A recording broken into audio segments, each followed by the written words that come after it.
Film development hell, day 46. I gotta color these TV commercials or I'm in trouble. It's the name of this video. Why? Well, my name is Deborah Richards and I am an independent film director from Las Vegas. And if you're new to my channel, this is a daily vlog, long form, deep dive, reality check, reality look into my life as an independent film director. And if you've been watching the channel, then you know that we are in development of our third feature right now. It's called Scissor Mouth. But if you want to see the last film we did, it just came out a couple weeks ago, and that is called Shaken and Stirred, the Story of Flair Bartending. It's the world's first ever feature documentary about the underground world of competitive flair bartending. But I don't even have time for that right now, because today I have to finish the commercials that I directed last week on, what day was it, Pat? Wednesday. We made a bunch of commercials last week, 6 in one day, and if you've been following for the last couple of days, I've been bashing them into shape and putting them together, and I gotta do them. I gotta finish them off. I've actually been slacking because I spent the weekend, it's actually Monday today, and I spent the weekend on the couch, not really doing much of anything except for watching movies to quiet my crazy mind. So I've been watching movies all weekend and not doing anything. So today, Monday morning, I had to put my foot on the gas. I've kind of started where I left off on Friday, which was getting the commercials, the rough cuts into shape and working on the motion graphics. But today, I got to color them. And the reason why there's this big urgency is, well, twofold really. One, I got to get paid, but also, in a couple weeks, we are sending Danielle Chambers to Cannes to represent 1905 films. Well, we're not actually sending her. She's going on her own accord, and we were like, oh my gosh, Danielle, totally rip us. So I want to put together a new deck for Scissor Mouth for her to take, and I think I'm actually going to put it on an iPad, and she can take the iPad. And if she gets the chance to speak to any financiers or production partners or distributors or who knows what, it's a relationship business, right? But we're very excited that she is going to Cannes.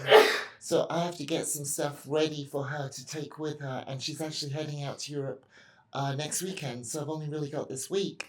So I'm itching to get onto Scissor Mouth stuff is the point. But I can't until I color these TV commercials. So, did you take your puppy pills? He has allergies to cookie. Can you believe that?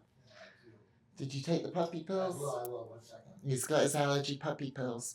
So, yeah, I've got to color these commercials. And so that's what's going on today. We're going to be doing it in Resolve, DaVinci Resolve. And while this isn't a tutorial, it is a kind of like, hang out with me while I work. And maybe you might learn something. But as we all know, nothing happens without coffee. So let's start Where there. do I put the extra thumbnails? And just like that, we have coffee. Yummy, yummy. Let's get into Resolve and take a look at what I have going on. Oh, actually, I'm just going to backtrack a second and show you. Here in Premiere, what I did basically is I have the spots, the commercials, but I managed to do all the motion graphics. They're actually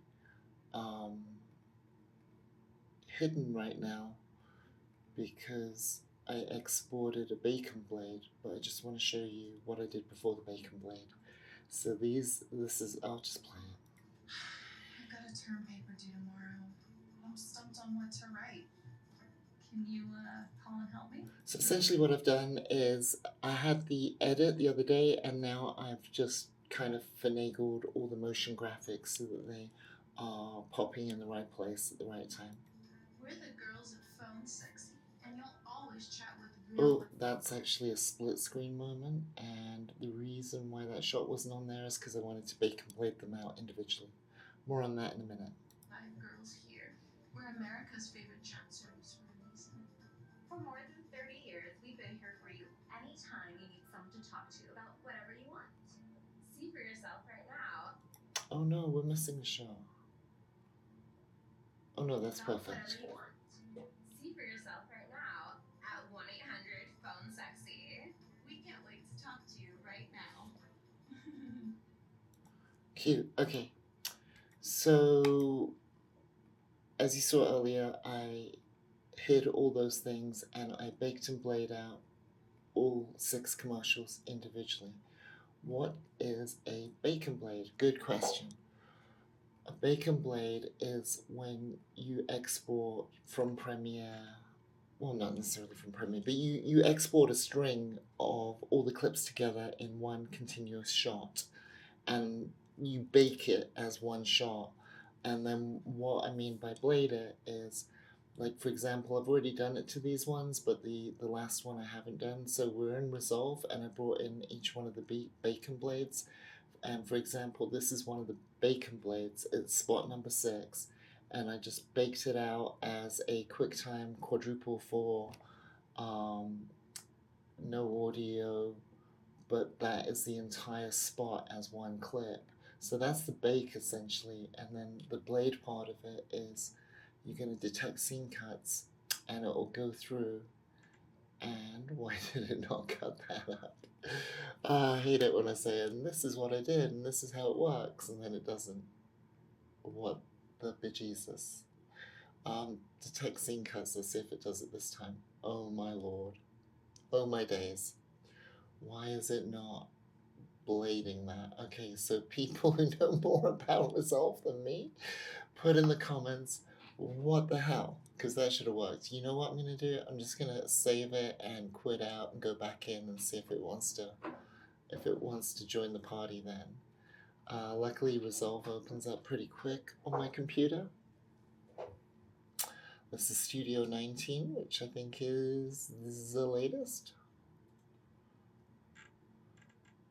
Okay, maybe it prefers to do it on the whatever that page is called. I sound like I have no idea what I'm doing. Okay, let's just try timeline. Detect scene cuts, please. Yeah. Why not? Maybe if I put in some in and out markers, that might help it. But seriously, can you please just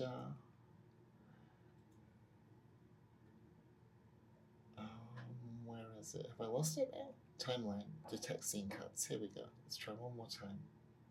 Yes. Okay, so the in and outs helped. Okay, so we have all the shots here and we are ready now to just beast out some color. So let's get into it. So I have an empty node here.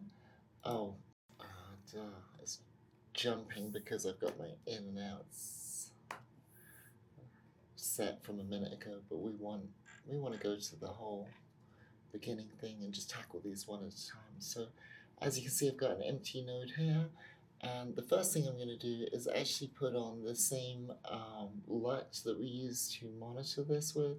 It's called a Ludeman LUT. Shout out to Ludeman, part of the Zcam community, for creating this LUT. I'm just going to call it LUT. And you know what I'm going to do? I got stuff on my desk. I'm going to do a last looks node, and I'm going to call it last looks, and I'm just going to add a bit of sharpness on this shot because to me it looks a little soft. Sorry to say, Rad, but you're a little soft on this one. So I'm just going to, oops, too much. I'm just going to do it like maybe there. Okay, so like disable that without the sharpness, and that's with the sharpness. And I'm going to put that on the last node, which I call LL for last looks.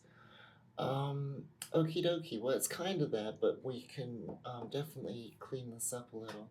First thing is I'm going to create some serial nodes and just give them some labels. This one will be saturation. I actually want to roll down the saturation just a little because it's a little aggressive. Next one we could do, let's do some contrast, and let's see what we can get away with the contrast. We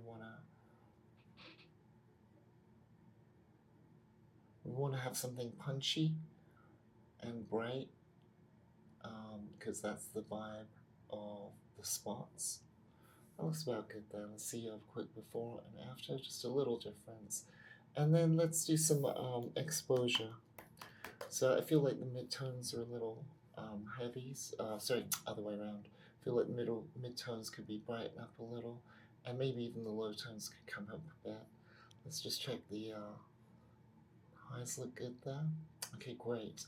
And then, so this is looking pretty good. I can work on some facial stuff as well on the next, like I could do some face refinement here. So let's do face refinement 1 here. And we are going to look for face refinement.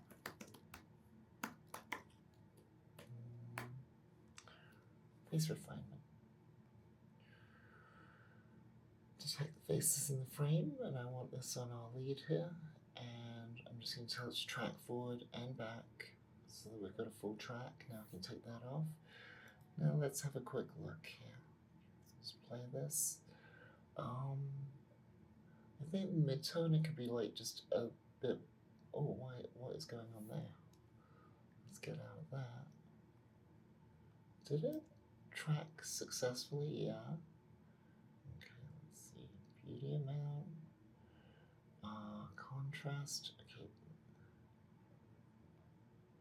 Color boost.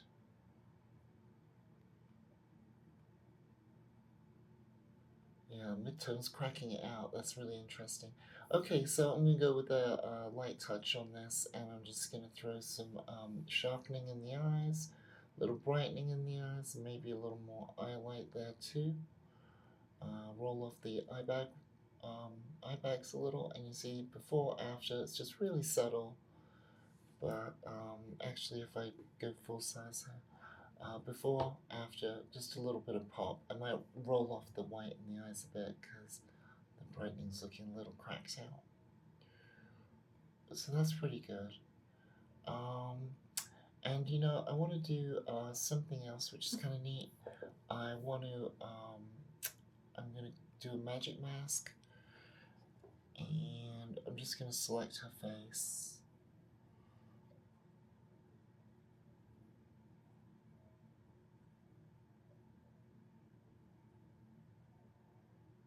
Okay, and I'm just going to track that back and forth. Okay. And what I'm going to do with this is I'm going to turn up the overall brightness a little, and I'm going to crank contrast a little. Okay, we've got, it's a hard edge, so we're going to really soften that out. But we can see before and after. And it just gives a real punch to her. So if we look at the original shot, it was that. And with all our notes and adjustments, we're here. Let's go back. I do think the reds overall are a little heavy. So on this last look, I'm going to go to my hue versus luminance, and I think I just want to brighten up the reds a little, and maybe even take the saturation of the reds down just a fraction. So something like that. And then I think I want to bring the shadows up overall to about here. This is looking pretty good. So that was the original, and that's where we're at. And now I just want to make sure that my exposure is where it needs to be. So I'm going to look for some false color LUTs here. And I believe it's this number 3 one that I like. Okay, great. This really tells me a lot of information. Basically, I'm going to do last look's exposure for this last node. And I just want to bring down the mids, or actually the highs, so that that red on her forehead gets turned into more like a yellow. And now I feel confident when I turn that off that everything is in the exposure range that I want it to be, and it'll be consistent because I'll do that to the skin on all the spots. So that's what we were dealing with, and that's where we're at, which is good enough for now. So I think we can move on to the next shot. Although I do think that this model is a little dark here, so I might do a parallel node here for this girl's face. This model's face, and do something, you know, really similar over here. I'm just gonna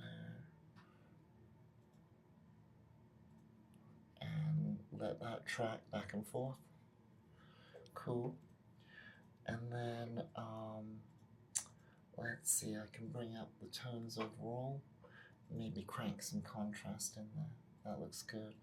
And now, obviously, I want to soften that window. And that looks pretty good. I'm happy with that. You know, that was what we started with. That was raw from the Zcam E2 F6 4K UHD Z-Log color profile with the Ludeman LUT for monitoring, and then we get there. Alright, you want to see it before and after? Patrick, have a look at before and after color. I'm showing everyone on YouTube how we color. So that's the before, that's the after. Yeah. Love it. Lovely richness. Yeah, it looks good. The final touch. Yeah, maybe the whites could be a little whiter. Let's actually, I'll throw it on this last look exposure and see if we can play with the white balance a little, see where we want this.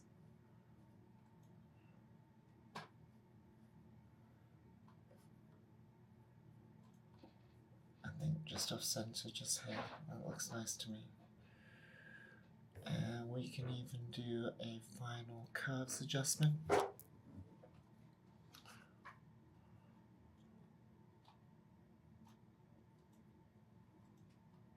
Like a little S-curve action. And there we are, before, after. Looks nice. Let's move on. Okay, this shot is a little weird because I thought I was filming on the Osmo flat profile, but ultimately I think I set it up wrong. So although this looks pretty colorful, it's not. So I think what I'm going to start with is I'll throw the same Ludeman LUT on it, but it's going to be like really extreme. Yeah, exactly. So I'm going to go to the Kia and just roll it off significantly to maybe about there. We can see what kind of color space we are in here. I feel like the blacks are too crushed in this final. Let's just lift overall the blacks up a little.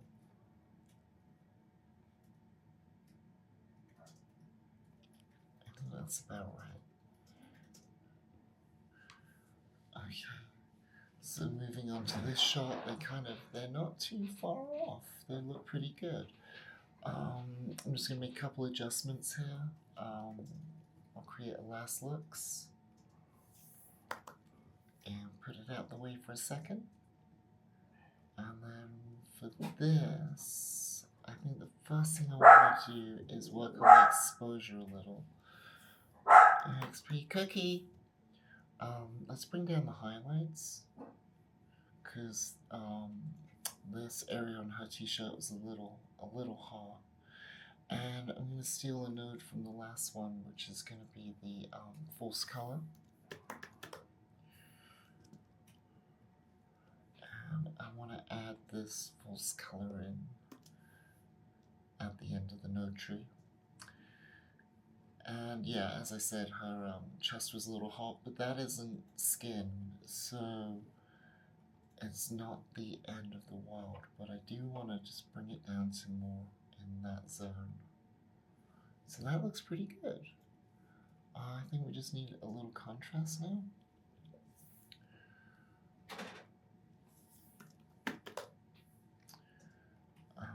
So let's add a little contrast overall. Find the right pivot point.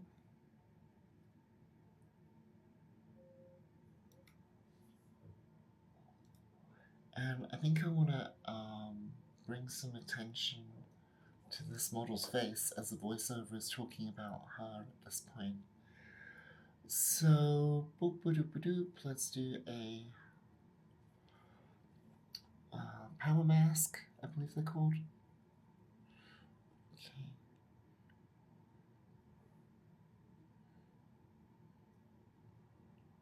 Yeah, and we'll track that back and forth. It looks good. I love the tracker in this, it's amazing. So now I'm just going to bring contrast up a little.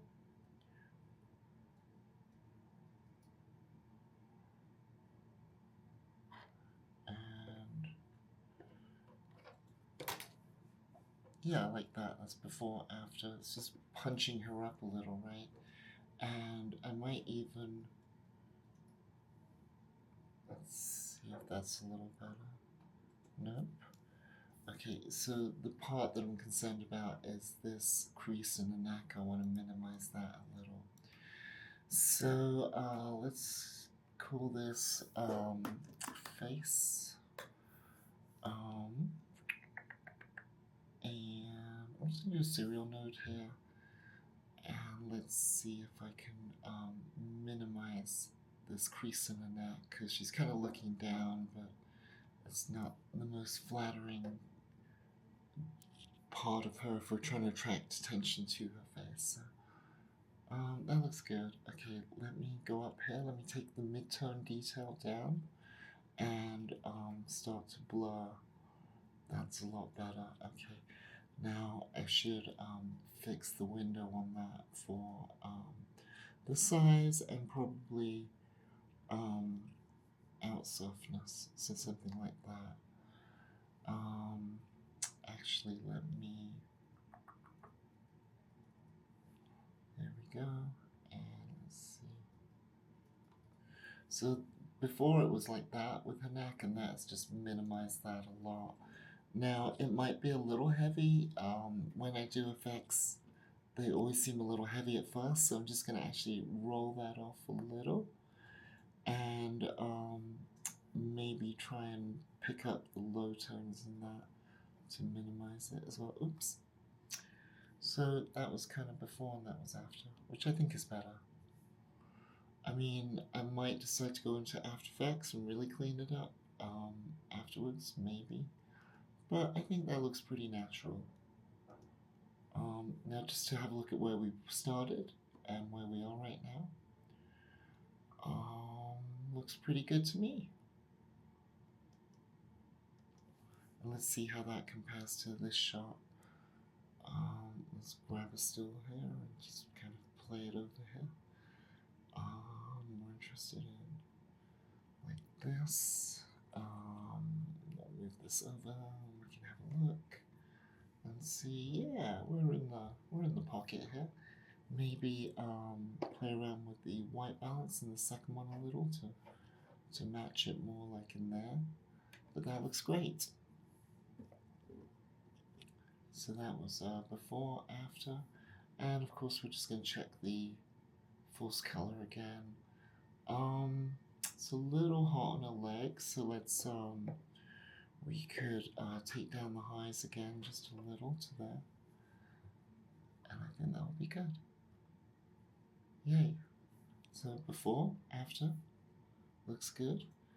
Now this next shot I can just copy everything from the one before. Boom. But I do have to retrack her face. So let's start there. And that's a bug, because it should be showing the overlay there, and it is not. And I've noticed that sometimes it'll do it on the first clip, but then after that it just kind of gives up.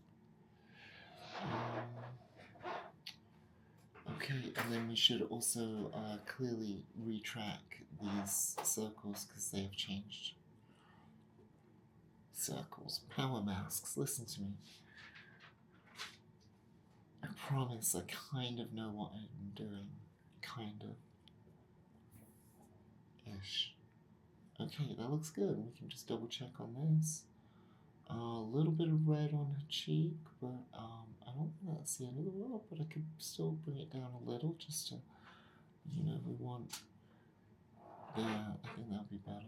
And I should check the very first shot as well against that. Yeah, maybe just a little hot. There we go.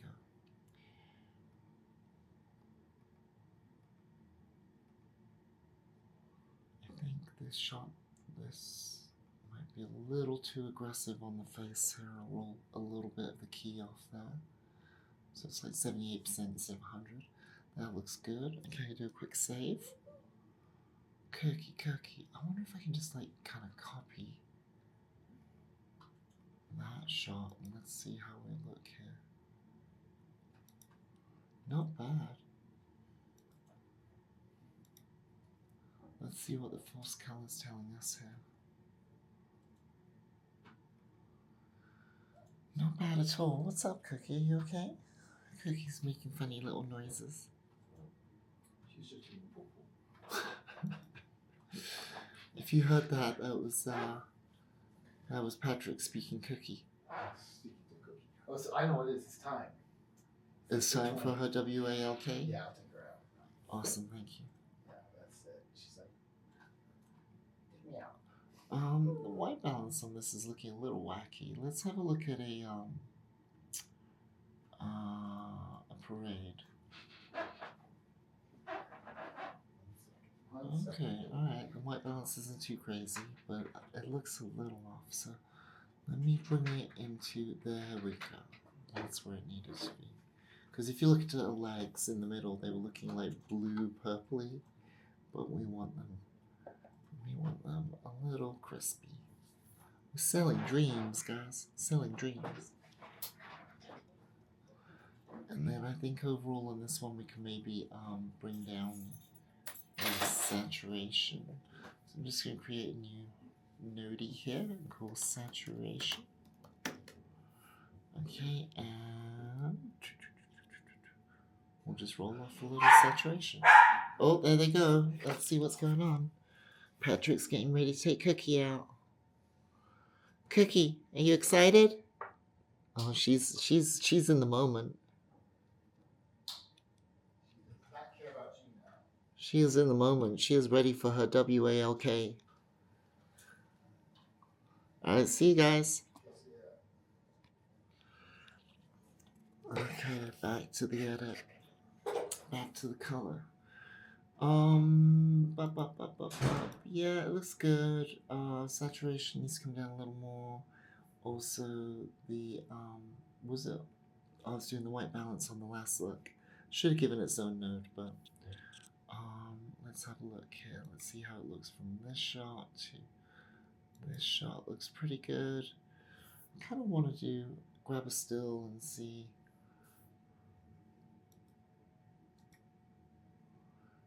Yeah, I feel like the white balance here could still be more in. Well, what is bugging me? I think it's something about the light tones. Let's actually go into our color wheels and look at our gain. Let me pull it over. No, pull it that way. No, I'm just kind of doing some extreme movements here to see what I want. Let me just reset that, and I think what I want is actually, let me go into the HDRO scopes and let me find where is. That's what I want, the highlights. I just want to push the highlights a little. Oh no, because then it really affects this purpley thing here. That's interesting. Let me go up a notch and see the specular highlights. Ah, that might be better. Okay. Yeah, that's a little better, I think. Remember that's what we started with. And this is where we're at. I think I might have had the auto white balance on the Pocket 3. This is definitely getting weird there. So let me reset that because that's no good. Okay, I think we can just live with it for now, because also there's the lower third graphic that is covering up most of their legs. But I think that's what's happening. I feel like there's a bit of a auto white balance shift. It's not too dramatic, but I think that's what's going on. Anyway, let's keep moving on. Okay, this shot. Let me just copy a shot and see where it leaves us. Okay, because obviously we don't need that. Obviously we don't need that. We can get rid of that. We can get rid of that exposure. Okay, so we've got okay, not bad, but I think let's do a power window for her face. See See, I'm using the right words now. Power window. Instead of calling it, let's do a circle. It's because it's hard to kind of work and describe what you're doing at the same time, I guess. Plus, I don't know the correct words for things all the time. It's just the button and the thing that you move and you press. I don't know. Okie dokie. So, great. What I want to do is pump up the exposure overall on a face, and let's start cranking up. Ooh, too much. Start cranking up the contrast and finding a nice pivot point, maybe somewhere there. Okay, that's good. That's before, that's after. I think we want to give it a little more saturation in a, ooh, shit. A little saturation in the face. Okay, now let's soften out that window. Okay, so before, after, which I like. Okay. I wonder if we can do a face refinement, or if her face movement is too dramatic. Let's see. Effects, face refinement, we throw that on there. I think what we're going to find is that there's too much movement in a face. Oh, that's interesting. The overlay wants to work now. Who knew? There we go. Let's turn that overlay off.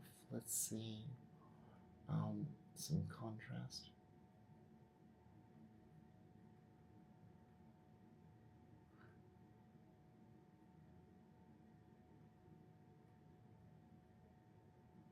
Just kind of going through these faders to try and find what works. I find the eye. You see, it's not great. It's because there's too much motion on a face. There are some ways around that, but the juice ain't worth the squeeze. So I'm just gonna leave that at that. Okay, but overall we're looking pretty good. I think maybe crank the saturation up overall on the last looks.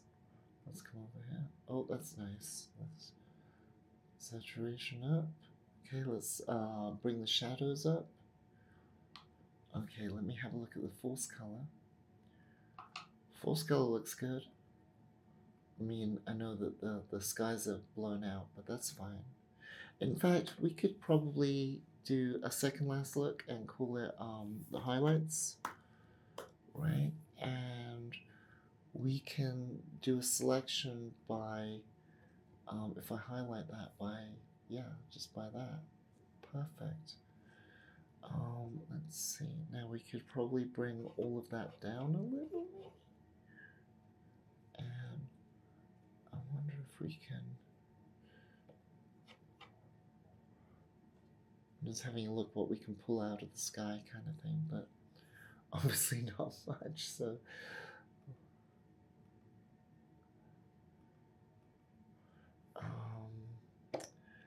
Let's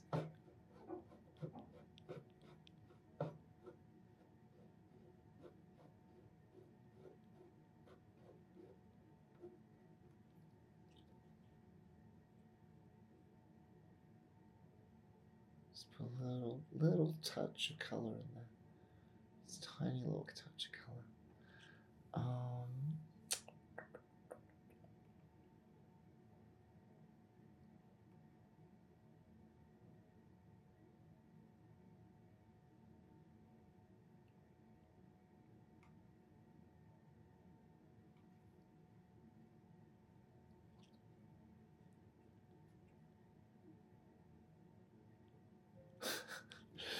I think we might have to abandon this idea. Let's just go with the original exposure. Okay, let's take a look at the skin. Skin looks good, everything looks good.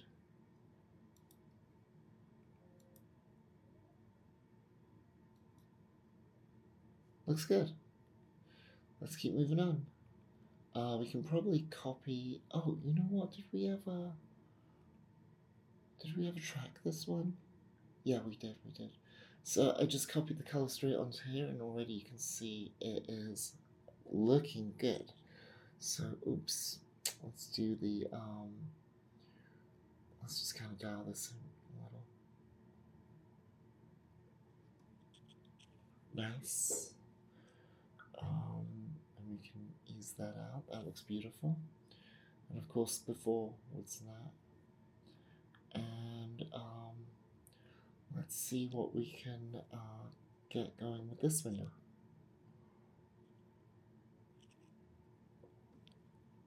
And of course, I've already made the adjustments. And let's see if it detects her face. We can tell it's working because you can go on, off. You can see a little brightening in the eyes, not a lot, but that looks good. That looks great.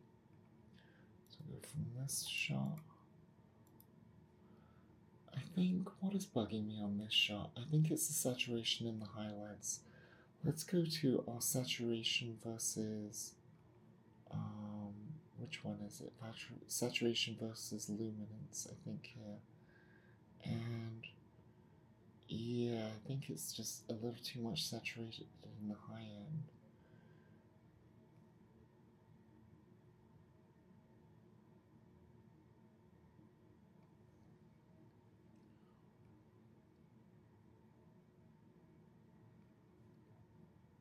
Okay, now let's roll the overall saturation off just a tiny bit.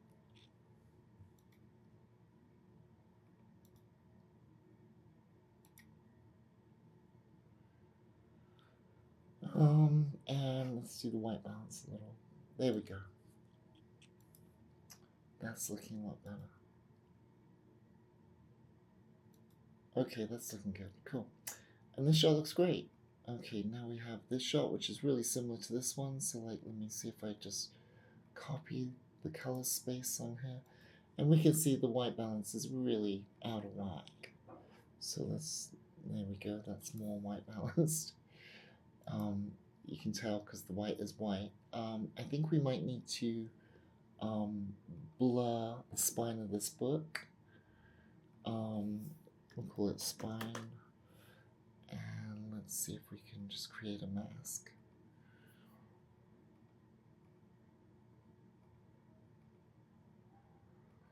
Let's see if we can track that back and forth. Lovely. Looks like it's working, and then we can just blur that, right? Looks good. Maybe blur it a little more.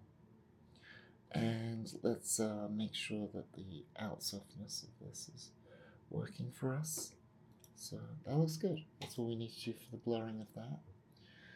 Now let's look at these girls' faces. They're pretty close up.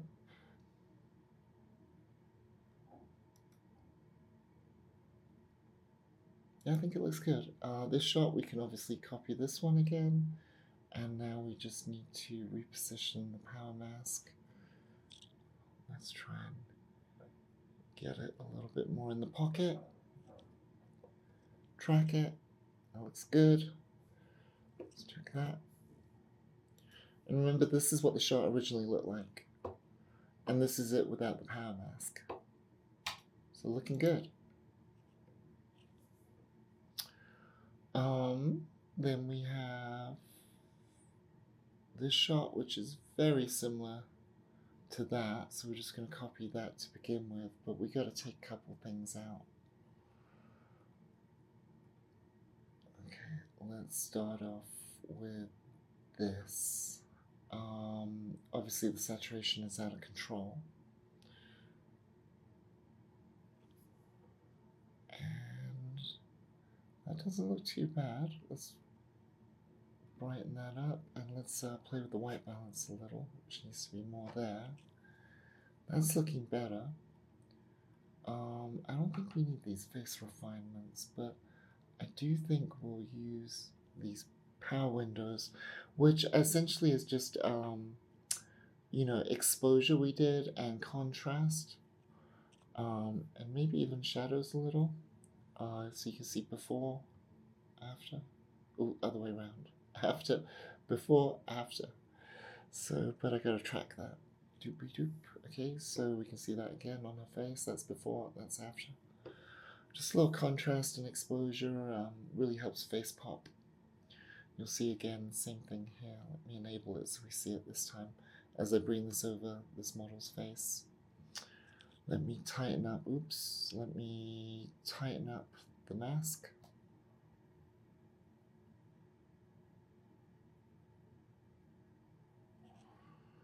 Track it, looks good. Let's increase the size. Okay, and again, without the mask it's like that. And of course, the original shot was like that. And we can do the same thing with this. And just copy it, and then we can do the two masks here. So let's do that real quick. And I am using a, what's it called? I don't know what it's called. I'm using one of these. It's Resolve's micro panel, I think it's called, which is funny because it's not very micro, it's pretty big. If we're talking size. It's funny. Okay.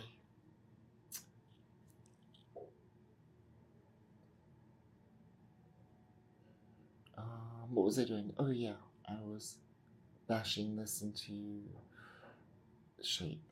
Track. Lovely. Okay, great. Let's give it a little smoothing there, and we can go on to the next one. Did we already do this? I feel like we did this. Leave a comment down below if I'm doing the same thing twice. Window. Oh no, we did it for the wide. And the great thing about the Resolve micro panel is I can be doing two knobs at the same time, like I'm doing the aspect ratio while doing the size. So it's really quick to dial things in. Okay, that looks good. Let's get, let's soften that window. Great. Let's take a look. This is what it started as. This is where we're at with color. Looks good. Nice and poppy. And then we've got one last shot in the spot. So let's take a quick look at this. Yeah. Let's go through all the same process. I'm basically gonna just copy from this shot because it's all the same. We're using the same, you know, exposure, monitoring lamp, right? Oops, we've gone on to the next one. Okay, this looks good. Obviously we got some nice shadows on his face. Don't need that node. I'm pretty happy with this. Let me just check on the false color to make sure, that's why we check, see how hard his face is. So let me take those high tones down. Nice. And then it should be much more natural. Looks good. Let's check the false color on this. I'm gonna delete that and, oops, where we go? And go to my last looks here and just make sure I bring those highs down. There we go. And this will make all the shots uniform, you know? And the same one with this. I bet it's really hot. Yikes. Let's bring it, yep, to there. That looks good. Very nice. Let's see. I know this one is fine. Let's see these guys. Yeah, they're okay. A little warm there. Maybe we can bring the highs down a little. And that is it. That is the first commercial. So let me export this out as a bake and blade again from Resolve and then bring it into Premiere and I'll show you what that looks like. I just baked and bladed the color version out of Resolve and brought it into Premiere. I don't know why it's not clearing my in and out. Oh, there we go. Okay. So this is the bake and blade from Premiere, and you might notice something interesting is like it looks like super crushed, right? It doesn't quite look the same as the color on Resolve. See, that's Resolve, and this is Premiere, and the color looks off. But it's to do with the monitors and color spaces and display profiles and stuff that I won't bore you with, but I have it basically set up so that when it exports it from Premiere, it'll be back to normal.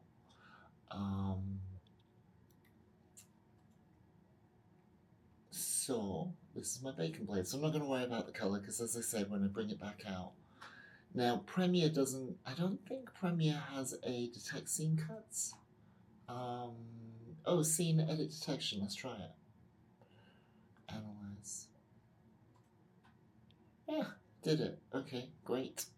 So that's the same as scene detect cuts. I'm just going to drag this into the appropriate place because it should be the same cuts because it's a bacon blade, right? So it's chronologically in the same order as everything else. You might be wondering, what is this straggler clip over here? Well, that's actually from the split screen section here. So in order to make this work, what I need is I need a crop effect on this clip, and then I should just be able to right crop it until you can see the little black line, which is what we want. And so this is the spot, and this should work. It looks so weird with the color all crushed and stuff. But let's just do a quick rough and ready test of this theory. And I will export out a test, okay?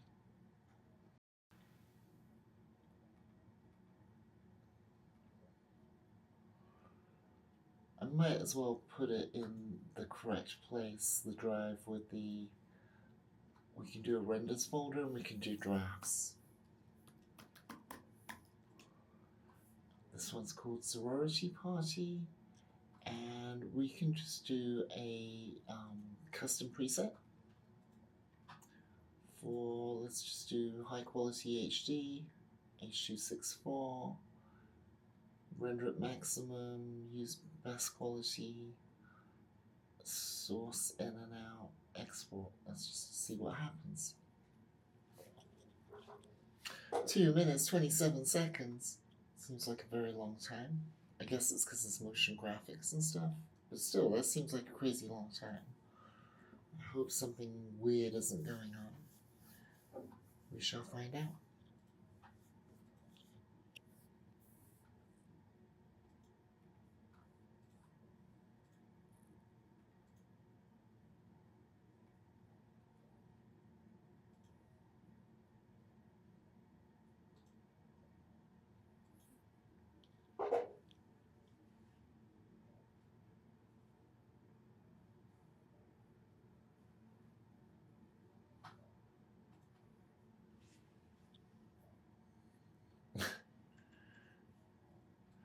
Just jumped up to 27 minutes, but I don't trust this. Not quite sure where it'd be so bulky. I guess I am running off a RAID 5 eSATA drive, which is slow, but it shouldn't be this slow. Ay, ay, ay, ay, ay. Let me cancel this. Let's try this another way around. Let's just render this real quick, because I could be part of the problem.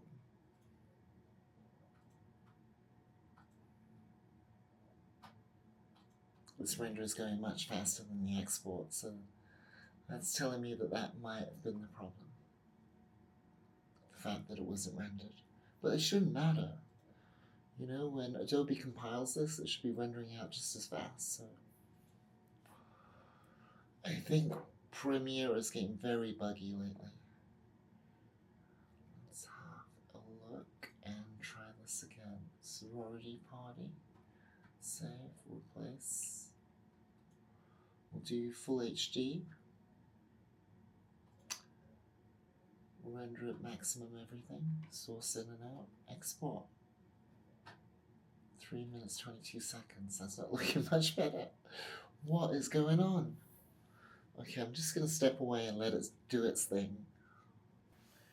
You know what? Let's try something else, because that's just driving me bananas. Let me enable these base clips. Oops, other way around. Enable these base clips. Let's get rid of this adjustment layer. Save. We'll try one last time. Should be just crunching this. Well, it's 4:20 in the afternoon, and I've only got one spot colored, so I am in bad shape for getting this finished today. Especially when these render times are ridiculous. Clearly it's because it's running off a RAID 5 drive, and that drive is probably full, and my computer's probably full. Ay. This is not good. Yay, I figured it out. It was going really unusually bananas bonkers slow because I was using QuickTime to do a screen recording at the same time. But now this draft is done, I can show to you how the color isn't crushed when it came out of Premiere. It's because there's something funky with Premiere that you've got to put a lot on to export to make it look the same as Premiere. But I didn't want it to look the same as the timeline in Premiere because I wanted it to look like the bacon blade that came out of Resolve, if that makes sense. So anyway, it's all back to normal. Pat, would you like to see the first spot I've got cut? Sure. Let's check out this work of art. I've got a term paper due tomorrow. I'm stumped on what to write. Can you call and help me? We're the girls of Phone Sexy, and you'll always chat with real life girls here. We're America's favorite chat service for a reason. For more than 30 years, we've been here for you anytime you need someone to talk to about whatever you want. See for yourself right now at 1-800-PHONE-SEXY. We can't wait to talk to you right now. That's it. What do you think? I think for me it feels a little bit too saturated, but Okay, fair enough. One of the things I like to do with color is color a spot up and then leave it overnight and then check it in the morning because I feel like my internal calibration goes off as I do more. But I can see it being a little oversaturated. but there's still colors pop out. I like the colors. Cool. But yeah. Good note. So I just got to attack all these other spots now. I just got to bash them all into shape. So I've got to really concentrate and knuckle down and just get them done, or otherwise I really will be in trouble because I can't let this spot like take too long. The longer it takes, the less I make per hour, if that makes sense. So I've got to just beast out the color today and be done with it. So listen, guys, if you like this long form content, you know what to do. Click in the circle up here. Let's keep the conversation going down below. Leave a 5-star review, and I will see you tomorrow for more film development hell. Peace.